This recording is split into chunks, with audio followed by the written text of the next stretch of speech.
Еве, денеска означуваме продолжување на овој проект. Јас сметам дека се покаже како успешен, односно ја исполни таа очекувана цел која што ја зацртавме, а тоа е да создадеме кај младите, најмладите генерации, кај учениците навики за здрава исхрана и здрав однос кон своето тело и кон животот воопшто понатаму.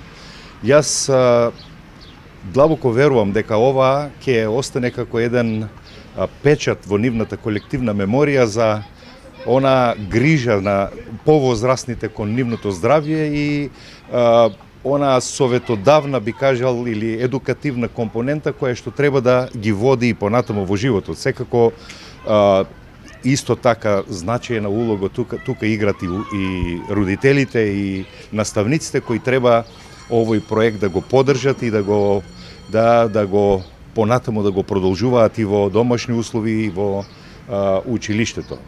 Околу 5000 ученици се офатени со овој проект од 1 до 9 оделение.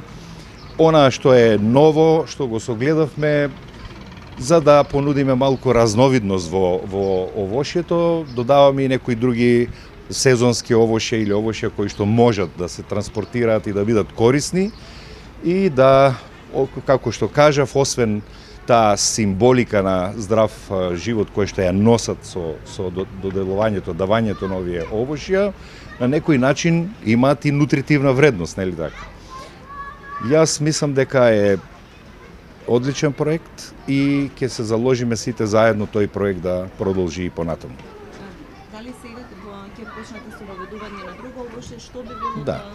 Почнавме со јаболка како најподатлива за транспорт, со одредени докажени нутритивни квалитети кои што се универзални, би кажал, и кои се прифатливи за сите дечиња. Меѓутоа, еве и разноликоста е некогаш потребна. Во овој момент, во второ полугодие, вклучивме во изборот на овошје и банана и понатаму јас мислам дека ќе доаѓаат во обзир и некои други сезонски овошја во зависност од желбите, еве и вкусовите на дечињата, да кажеме, но пред се најважно е да бидат со сигурна нутритивен квалитет и да бидат практични за употреба во овие услови. Таа порака нашите дечиња треба да ја пренесат и дома, родителите знаат, меѓутоа и тие ќе ги поттикнуваат и секако наставниците многу важно да прават анкети како тече овој проект и да го стимулираат и да го поддржуваат понатаму.